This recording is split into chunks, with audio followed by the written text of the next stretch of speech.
Tout compte fait, Éric Revel. Bonjour Éric. Oui Patrick, bonjour à tous. Alors on fait les comptes justement après la COP28 qui vient de se terminer sur le climat à Dubaï. Certains ont parlé d'un accord historique. Qu'est-ce que ça veut dire ? Est-ce que ça veut dire que par exemple le pétrole, le charbon et toutes les énergies fossiles vont disparaître ?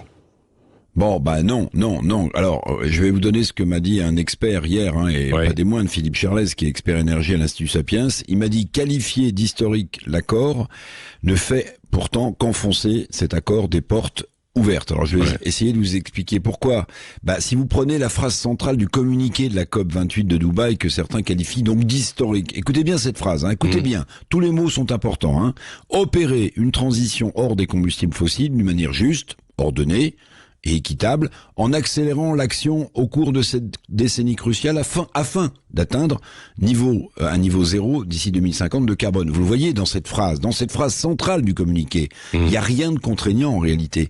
Il s'agit donc pas d'une sortie programmée des énergies fossiles. En d'autres termes, en 2015, on avait dit attention, c'est sûr, on l'a mesuré, la Terre se réchauffe à cause des gaz à effet de serre. Mais maintenant, qu'est-ce que ça veut dire ? On souhaite, c'est peut-être un vœu pieux, on souhaite sans calendrier, sans contrainte coercitive, on souhaite, 8 ans plus tard après cette COP de 2015, opérer une transition énergétique hors des combustibles fossiles, mais je vous le dis, sans contrainte, sans calendrier, sans argent pour y parvenir. Vous voyez, attention, s'il s'agit vraiment de qualifier d'historique cet accord. Oui, alors pour 200 pays, il y a la volonté aussi de tripler le parc nucléaire mondial. L'énergie nucléaire qui est bien une énergie décarbonée, même si le retraitement de ces déchets pose un problème, quoi qu'il en soit. Oui, vous avez raison, ça paraît aussi une avancée majeure, tripler la puissance aujourd'hui installée du nucléaire. Mais là, toujours, d'après les spécialistes, écoutez, si on veut tripler le nucléaire d'ici 2050, il faudrait, ça a été calculé, 500 EPR à niveau de la planète. C'est-à-dire construire 20 super centrales nucléaires par an, 20 par an. Bon, à supposer qu'on y arrive, le même expert me disait qu'aujourd'hui, l'énergie nucléaire, ça représente 9%. Si on en construit autant, si on triple le nucléaire d'ici 2050, ça ne représentera que 13% de l'énergie consommée dans le monde.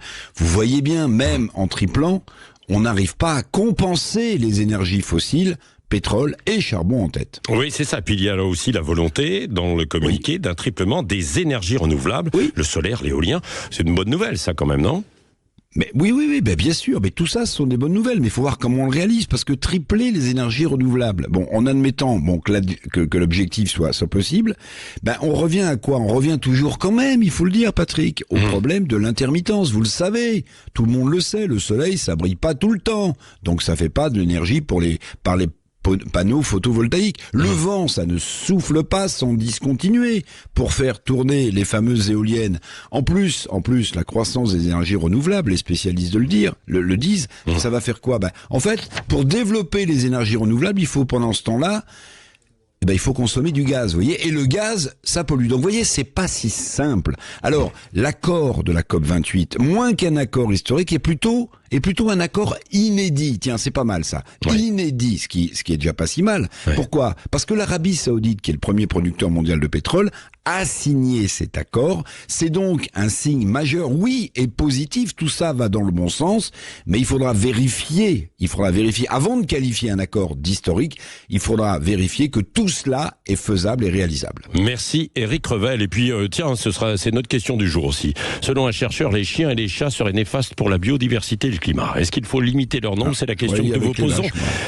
C'est la question que nous vous posons et on y répondra ensemble tout à l'heure à 8h moins le quart.